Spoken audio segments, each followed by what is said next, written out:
जी आप शुरू कीजिए।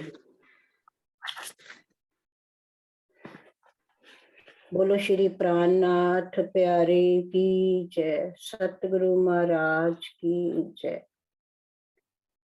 मांगत हो मेरे दुल्हा, मन कर कर्म वचन, ए जिन तुम खाली करो, मैं अर्ज करूं दुल्हन हो। मांगत हूँ मेरे दुल्हा, मेरे धनी तुम्हारी साहबी, तुम अपनी राखो आप। मेरे धनी तुम्हारी साहबी, तुम अपनी राखो आप। इश्क दीजिए मोहे आपनों में, तासो करूं मिलाप हो। मांगत हूँ मेरे दुल्हा, मन कर कर्म वचन, ए जिन तुम खाली करो, मैं अर्ज करूं दुल्हन हो। मांगत हूँ मेरे दुल्हा, ना चाहूं मैं बुज़ुर्ग की, ना चाहूं खिताब खुदाए। इश्क दीजिए मोहे आपना, मोही याही सो मुदाए। मांगत हूँ मेरे दुल्हा, मन कर कर्म वचन, ए जिन तुम खाली करो, मैं अर्ज करूं दुल्हन हो। मांगत हूँ मेरे दुल्हा, इलम चातरी खूबी अंग की मोहे, एही पट लिख्यान कूर। एही न देवे देखने मेरे दूल्हे के मुख का नूर हो। मांगत हूँ मेरे दुल्हा, मन कर कर्म वचन, ए जिन तुम खाली करो, मैं अर्ज करूं दुल्हन हो। मांगत हूँ मेरे दुल्हा, तुम दुल्हा मैं दुल्हनी पिया, और ना जानू बात। इश्क सो से वाह करूं पिया, सब अंगों साक्षात हो। मांगत हूँ मेरे दुल्हा, प्रेम दर्द इश्क तुम्हारा मैं फिर फिर मांगू फिर। प्यारे मिलूं प्यारे पियो सो श्री, महामती के बेर बेर हो। मांगत हूँ मेरे दुल्हा, मन कर कर्म वचन ये जिन तुम खाली करो, मैं अर्ज करूं दुल्हन ओ, मांगत हूँ मेरे दुल्हा। प्रणाम जी। प्रणाम जी। प्रणाम जी, प्रणाम जी। धन्यवाद, धन्यवाद दीदी। शुरू करते हैं सुंदर साथ जी।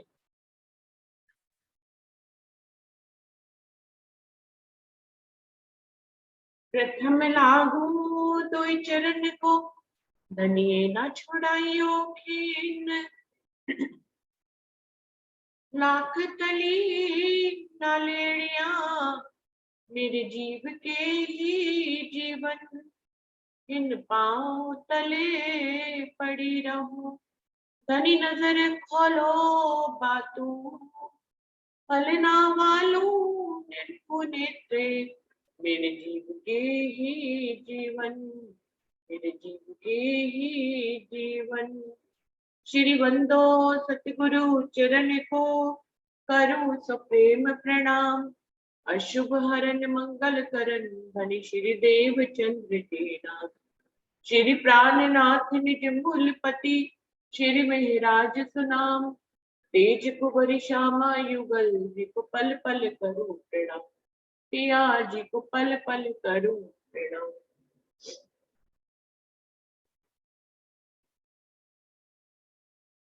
सुंदर सा जी, प्रेम का चांद में हम 24 अध्याय के 218 नंबर पेज पे हैं और यहीं से आगे बढ़ रहे हैं। महाराज जी के सतगुरु जो सोनगिरी में रहते हैं श्री नारायण दास जी, उनका धाम गमन का समय नजदीक आ जाता है और वो महाराज जी को याद करते हैं। वो अंतिम समय पे अपने किसी परिवार के सदस्य से नहीं मिलना चाहते हैं, वो महाराज जी से मिलना चाहते हैं। और जब महाराज जी वहां पहुंचते हैं तो वो अति प्रसन्न होते हैं और उनको जागने के कुछ निर्देश देते हैं। उसके बाद वो उनका धाम गमन हो जाता है और उनकी लीला छुप जाती है। उनकी लीला वैसे ही छुपी हुई थी। वो महाराज जी को तारतम देने, उनको परमधाम का सुख दिखाने, परमधाम के राज्य श्यामा जी के दर्शन कराने, 25 पक्ष घुमवाने के लिए ही इस धरती पर आए थे। उनकी लीला मात्र इतनी ही थी जो उन्होंने अब, वो भी धनी के हुक्म से, अब वो भी जो तन के रूप में थी वो भी छुप गई। अभी महाराज जी को वैसे तो बहुत दुख होता है अपने सतगुरु के धाम गमन का, लेकिन उनके हृदय में तो वो हमेशा ही विराजमान थे। वो चाहे उनके शारीरिक रूप में उनके पास हो या ना हो, लेकिन उनके हृदय में वो हमेशा से ही रहते थे, विराजमान रहते थे। और वही उन्हीं की ही शक्ति उनके अंदर काम करती थी और उनके सतगुरु के रूप में धनी उनके अंदर विराजमान थे। इस प्रकार से महाराज जी अपने सतगुरु के निर्देशों को लेकर वापस आ जाते हैं। संवत 2000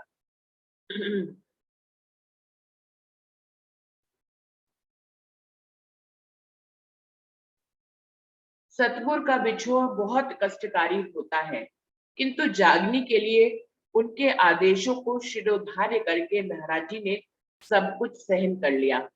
महाराज जी के निकटवर्ती सुंदर साथ ने महाराज जी के प्रति नारायण दास जी के समान ही श्रद्धा भावना रखी, क्योंकि उन्हें विदित था कि सतगुरु महाराज उन्हीं के तन में लीला कर रहे हैं। संवत 2010 यानी कि सन 1954 में एक विचित्र घटना हुई। अब घटना के बारे में बता रहे हैं। अबोहर निवासी अमरलाल सेठी जी की बुआ श्रीमती विद्यावंती देवी सहारनपुर में रहा करती थी। परमहंस महाराज जी श्री राम रतन दास जी पर उनकी बहुत ही श्रद्धा थी। उनकी तीसरी पुत्री जब 4 साल की थी तो उसकी पीठ में कुबड़ापन आ गया। डॉक्टरों ने उसकी पीठ पर प्लास्टर चढ़ा दिया। वह हमेशा कठोर तखत पर लेटी रहती थी।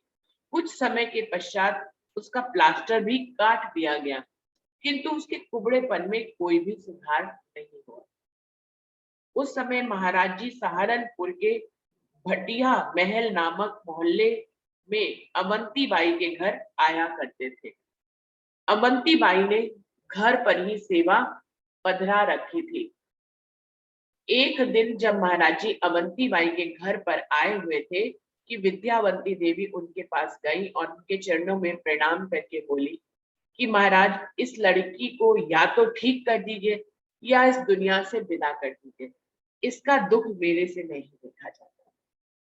क्या दया के सागर महाराज जी ने मुस्कुराते उस बच्ची को पुकारा, कुब्जा इधर आ। जैसे ही वह बच्ची पास गई, महाराज जी ने उसकी पीठ पर प्यार से एक हल्की थपकी सी लगा दी। वह थपकी कोई सामान्य थपकी नहीं थी, उस थपकी में ही तो संसार की समस्त औषधियों का सार समाया हुआ था। महाराज जी के हस्त कमल का स्पर्श पाते ही वह उसी क्षण बिल्कुल स्वस्थ हो गई, जैसे कुछ था ही नहीं। देखिए सुदर्शन जी कितनी मेहर घड़ी ने करी कि उनके हाथ लगाते ही उनका कुबड़ापन एकदम ठीक हो गया। जिसको कोई डॉक्टर ठीक नहीं कर पाया, उसको महाराज जी ने अपनी मेहर से एक पल में ठीक कर दिया। इस अलौकिक चमत्कार को देखकर विद्यावंती जी रो पड़ी। उन्होंने स्पष्ट कह दिया, मैंने श्री प्राणनाथ जी को देखा तो नहीं है, लेकिन मुझे ऐसा आभास होता है कि स्वयं श्री प्राणनाथ जी सतगुरु महाराज के अंदर विराजमान। उन्होंने अपनी पुत्री का नाम भी ब्रजबाला ही रखा। ब्रज में कुब्जा का टेढ़ापन श्री कृष्ण जी ने अपने स्पर्श मात्र से दूर किया। ये एक पहले की ही श्री कृष्ण के समय की बात है कि कुब्जा, ब्रज में कुब्जा नामक एक सखी थी जिसके अंदर टेढ़ापन था, जो श्री कृष्ण जी ने अपने हाथ के स्पर्श से ठीक कर दिया। बिल्कुल वैसा ही यहाँ पर है। चांदनी ब्रह्मांड में 5वें दिन की लीला में श्री प्राणनाथ जी ने पानी के छींटों से ललिता का टेढ़ापन दूर किया था। उसके ऊपर तो पूरा एक किरंतन ही है, वारी में वारी मेरे प्यारे वारी में वारी, कोट मेरे ललिता कुर्बानी मेरे धनी कायम सुखकारी। उस किरंतन की 5 चौपाई का किरंतन है, जिसकी अंतिम चौपाई ये है कि कोट बेर ललिता कुर्बानी मेरे धनी कायम सुखकारी। उनके ऊपर भी बीतक की जब बीतक लालदास जी की पढ़ते हैं तो जो आखिरी के सेवा पूजा की बीतक है, उसमें ललिता सखी को कैसे राज्य ठीक करते हैं पूरा वर्णन आता है। और अब छठे दिन की लीला में परमहंस महाराज जी श्री राम रतन दास जी ने वही कार्य अपने हाथ की थपकी से किया। इस एक बार महाराज जी मुजाहिदपुर में झोपड़ी में बैठे हुए चिंतन में लीन थे। पास के गांव राणधना के रहने वाले चमेल सिंह अपने कुछ साथियों के साथ वहां पर आए। ये दूसरा अब किस्सा बता रहे हैं। दोपहरी का समय था, इसलिए स्वयं श्री महाराज जी ने उन्हें जल पिलाया। कुछ समय के पश्चात उनमें वार्ता होने लगी और महाराज जी ने अपनी दिव्य दृष्टि से देख लिया था कि चमेल सिंह के अंदर परम धाम की आत्मा विराजमान है। इसलिए उन्होंने बड़े प्यार से चमेल सिंह के साथ सत्संग किया। चमेल सिंह आर्य समाज की मान्यताओं के साथ बहुत दृढ़ता से जुड़े हुए थे।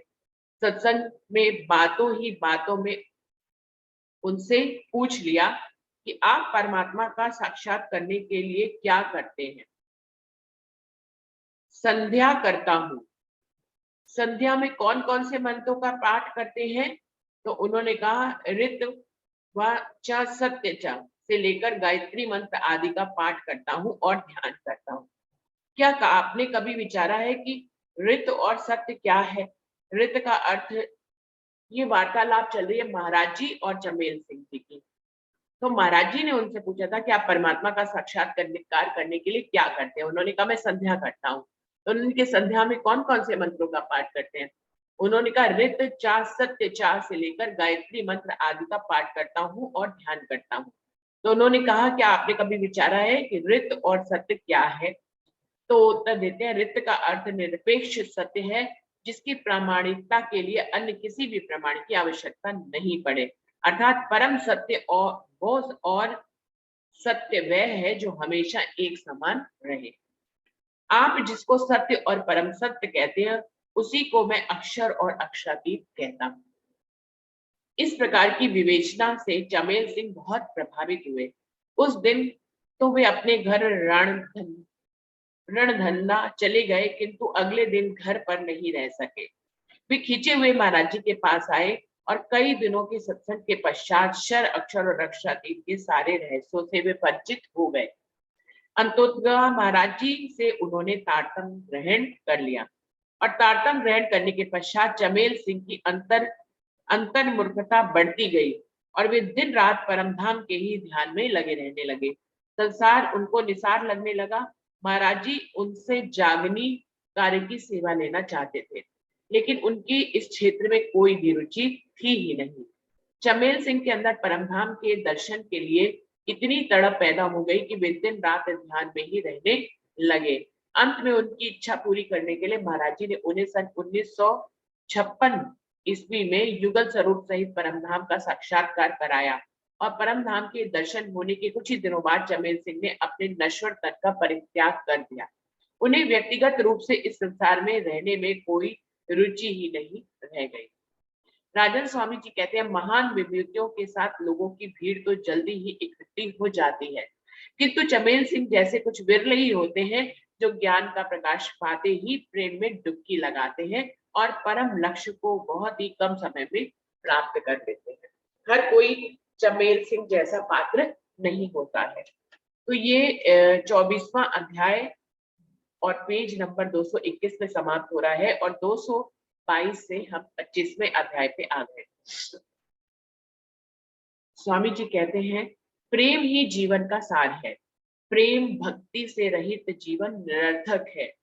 सम्मान की चिंता करने वाला प्रेम से दूर ही रहता है। महाराज जी शरद पूर्णिमा के अवसर पर पन्ना जी में होने वाले वार्षिक उत्सव में अवश्य भाग लेते थे। उनकी ये मान्यता थी कि शिव जी का यह दरबार इस संसार में परमधाम का आनंद दिलाने वाला है। एक बार गुम्बद जी में झीलना हो रहा था। हर सुंदर सा झीलने का जल पा लेना चाहता था। कुछ जल नीचे बह रहा था। महाराज जी को प्रेम का ऐसा रंग चढ़ा कि वे झीलने के बहने वाले जल में ही बच्चों की तरह लोटपोट हो गए। उपस्थित सुंदर साथ ये देखकर दंग रह गए। महाराज जी पन्ना जी में लाल चंद जी के यहाँ ठहरा करते थे। सन 1956 ईस्वी से पहले पन्ना जी में लंगर की कोई व्यवस्था नहीं थी। लंगर की व्यवस्था न होने के कारण सबको अपना अपना भोजन अलग अलग बनाना पड़ता था, जिसमें अनमोल समय नष्ट हो जाया करता था। महाराज जी ने सबसे विचार विमर्श करके लंगर चालू करवाया, जिसमें गरीब से गरीब सुंदर साथ भी सरलता से भोजन पा सके और अपने कीमती समय से अन्य कार्यक्रमों में भाग ले सके। सन 1956 में विजयदशमी के दिन से शुरू हुआ लंगर आज भी अबाध गति से प्रतिवर्ष चल रहा है। तो ये लंगर महाराज जी ने ही शुरू करवाया। शरद पूर्णिमा महोत्सव की त्रयोदशी का दिन था। पद्मावतीपुरी धाम के सुप्रसिद्ध विद्वान श्री किशुन दास अपने पोते बाबूलाल जी के साथ खेजड़ा मंदिर की ओर जा रहे थे। रास्ते में महाराज जी भी मिल गए। महाराज जी ने श्री किशुन दास जी को प्रणाम किया। प्रणाम जी महाराज जी, प्रणाम जी, चलिए महाराज खीजड़ा मंदिर चलते हैं। उन्होंने कहा, हाँ हाँ अवश्य चलिए, मैं आ रहा हूँ। किशुन दास जी अपने पोते के साथ आगे चल दिए। दोनों ही तेज गति से चले जा रहे थे। रास्ते में श्री किशुन दास जी ने अपने पोते बाबूलाल जी को समझा रहे थे कि बेटा, ये जो महाराज जी रास्ते में मिले थे, तुम इन्हें साधारण आदमी ना समझना। हम लोग इनसे बहुत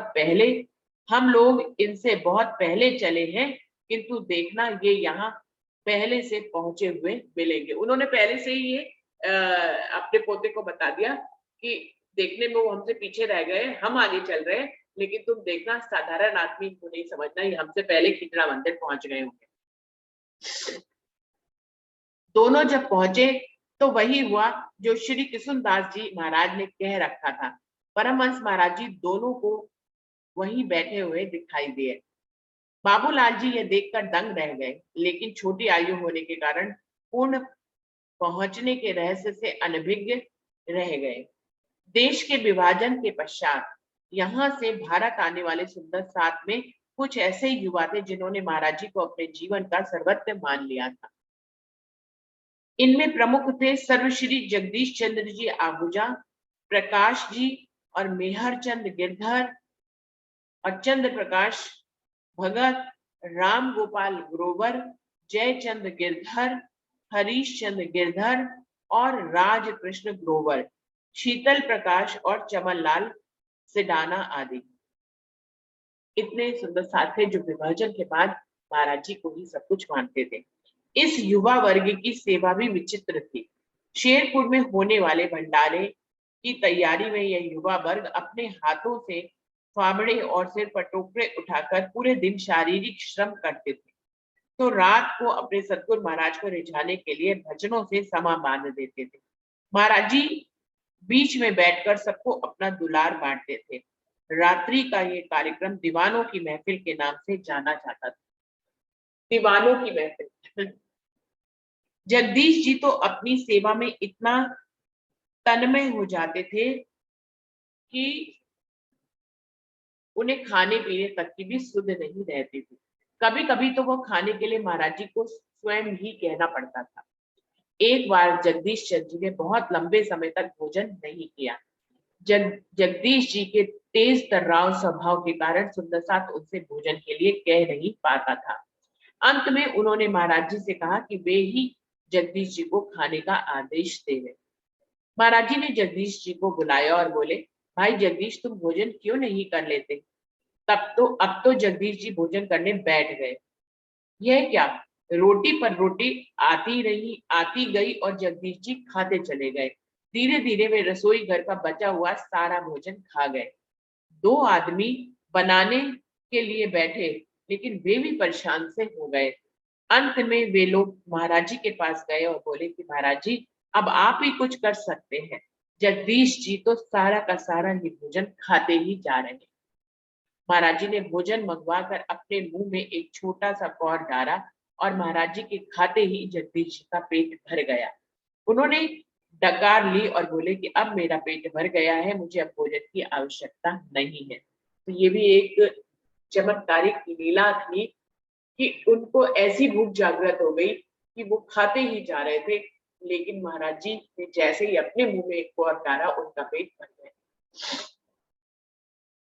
महाराज जी के द्वारा की हुई यह विचित्र लीला महाभारत कालीन उस घटना से मिलती जुलती है जिसमें श्री कृष्ण जी के द्वारा एक अन्न का दाना खा लेने से दुर्वासा जी तथा उनके 10,000 शिष्यों का पेट भर गया था।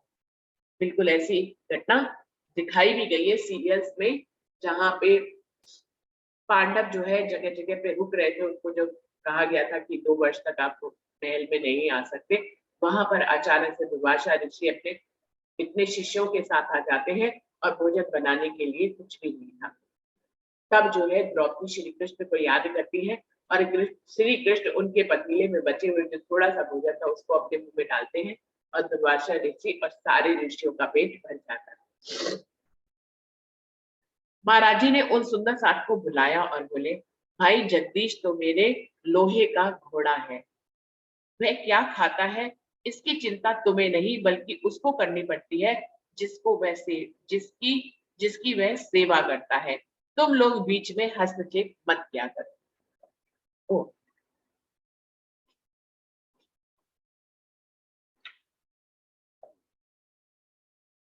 उस दिन से सुंदर साथ ने भोजन के बारे में कभी भी कोई बात नहीं चलाई।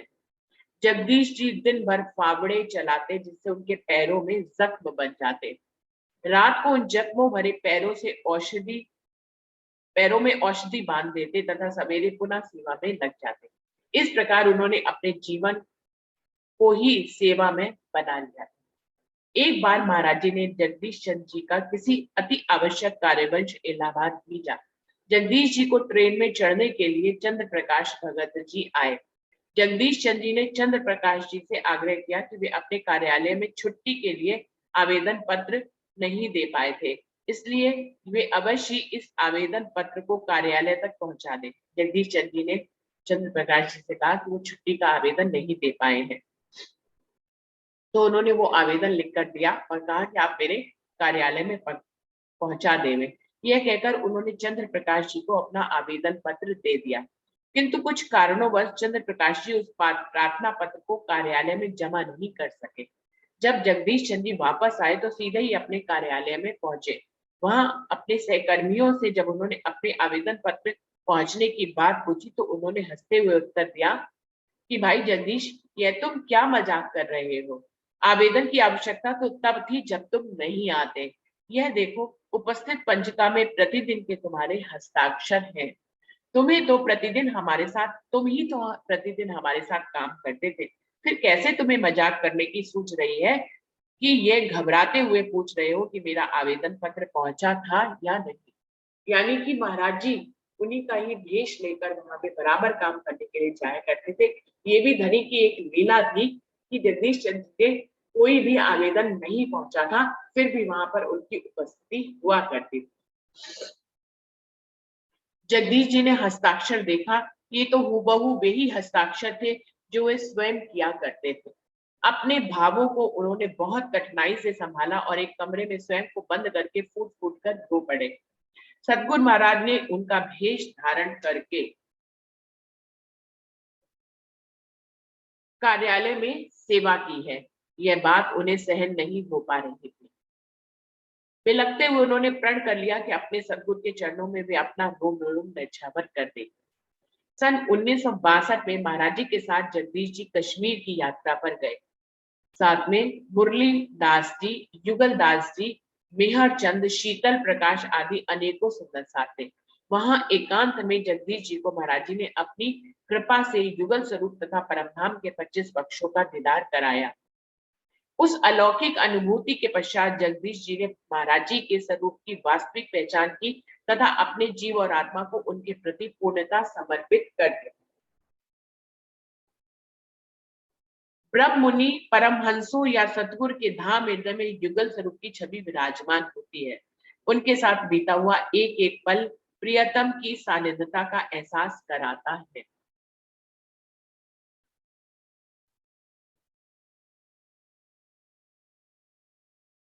महाराज जी ने अपनी मेहर भरी दृष्टि से दिल्ली निवासी अरोड़ा जी की माता श्रीमती बनारसो बहन जी को भी परमधाम का साक्षात्कार कराया। बनारसो बहन जी में सेवा और श्रद्धा पूरी तरह से कूट कूट कर भरी हुई थी। महाराज जी भी बिना कोई सूचना दिए दिल्ली स्थित उनके निवास पर जाकर उन्हें दर्शन देते थे। अक्सर ही उनके घर में आया करते थे। एक बार शेरपुर आश्रम में महाराज जी से बनारसो बहन जी ने कहा कि महाराज जी, सुंदर साथ इस समय इतना दुखी रहता है, आप सबको ही परमधाम का दर्शन क्यों नहीं करा देते हैं? तो महाराज जी कहते हैं, इनमें से कोई भी परमधाम के दर्शन नहीं करना चाहता है, सभी माया का ही सुख चाहते हैं। बातचीत में तो मुझसे सभी ही परमधाम के दर्शन की इच्छा व्यक्त करते हैं। बनारसो बहन जी ने कहा, यदि ऐसी बात है तो तुम उन सबको एकत्रित करके ले आओ। महाराज जी ने कहा है, उनको पंक्तिबद्ध खड़ा करके एक एक करके मेरे पास भेजो। उनसे कहना कि आज तुम जो कुछ भी मांगोगे महाराज जी अवश्य पूरी करेंगे। महाराज जी के निर्देशानुसार सुंदर साथ की पंक्ति बन गई और क्रमशः सभी ने आकर अपनी अपनी इच्छाएं व्यक्त करनी प्रारंभ कर दी। पहली महिला सुंदर साथ ने कहा, महाराज जी, मेरी बहू हमेशा ही मुझसे लड़ती रहती है, आप कृपा कीजिए कि वे लड़ना बंद कर दे ताकि घर का माहौल ठीक ठाक रहे। अब ये मांगने की कोई बात है जो कि वो मांग रही है। सदगुरु महाराज की कृपा से सब ठीक हो जाएगा, ऐसा महाराज जी ने कहा। अब दूसरी बहन ने क्या कहा? जो दूसरी बहन पंक्ति में थी उसने महाराज जी से क्या मांगा कि महाराज जी, मेरे बेटे की शादी हुए 5 वर्ष हो गए हैं, अभी भी मेरी बहू की कोख सूनी है, आप कृपा कर देंगे तो बच्चों की किलकारी घर में गूंजने लगेगी। सदगुरु महाराज तुम्हारी इच्छा पूरी करेंगे। तो महाराज जी ने उनको भी यही आशीर्वाद दे दिया। और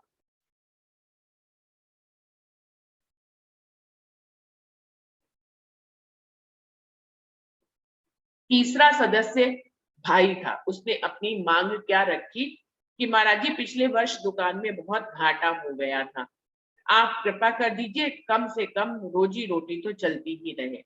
यह सुनकर महाराज जी हंस पड़े। मुस्कुराते हुए उन्होंने कहा, सतगुरु महाराज की कृपा से तुम्हारा काम हो जाएगा। इसी प्रकार एक एक करके सभी आते रहे। सबने अपनी सांसारिक इच्छाएं भी व्यक्त की। जब पूरी पंक्ति खत्म हो गई तो महाराज जी ने बनारसो बहन जी को बुलाकर पूछा कि आज तुमने कितनों को परमधाम का दर्शन करवाया। तब महाराज बनारसो बहन जी की आंखें खुली। बनारसो बहन जी क्या उत्तर देती, उन्होंने हंसते हुए चुपचाप अपना सर नीचे कर लिया। खारे जल की मछली को खारा जल ही अच्छा लगता है।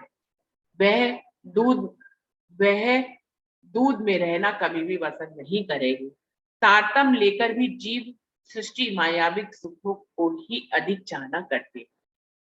शेरपुर आश्रम का वार्षिक उत्सव सदगुरु श्री राज नारायण महाराज जी की स्मृति में मनाया जाता है। उसमें सारे देश से सुंदर साथ एकत्रित होते हैं। महाराज जी हर महोत्सव में साधु महात्माओं को वस्त्र और कुछ रुपए भेंट किया करते थे। एक बार वार्षिक उत्सव में महाराज जी सभी साधु महात्माओं को विदाई दे रहे थे। उनकी लंबी पंक्ति लगी हुई थी। अचानक ही उन्हें किसी अति आवश्यक कार्य में लग जाना पड़ा। तो महाराज जी ने कानपुर निवासी श्री चमन लाल सलूजा जी को बुलाया और कहा कि तुम इन सभी महात्माओं को 11-11 रुपए और एक धोती बांटते जाओ, मुझे कुछ बहुत जरूरी कार्य है। सलूजा जी ने जब धोतियों की ओर देखा तो वे चिंतित से हो गए। उन्होंने अपने मन में सोचा कि लाइन तो इतनी लंबी है और धोतियां कम है, यदि बांटने के समय ही धोतियां कम पड़ जाएगी तो मैं क्या करूंगा, इससे तो आश्रम की गरिमा ही ध्वज हो जाएगी। किंतु आदेश तो आदेश था। उन्होंने बांटना शुरू किया। एक एक करके साधु अपनी भेंट लेते चले गए और धीरे धीरे पूरी पंक्ति को भेंट मिल गया, किंतु धोतियां और पैसे उतने के उतने ही रहे। अब तो सलूजा जी आश्चर्य में डूब गए। उन्होंने उस दिन पहचाना कि महाराज जी की महिमा क्या है। एक तरफ महाराज जी ने आध्यात्म की सर्वोच्च ऊंचाइयों को छुआ, तो दूसरी ओर अपनी विनम्रता की पहचान करने वाले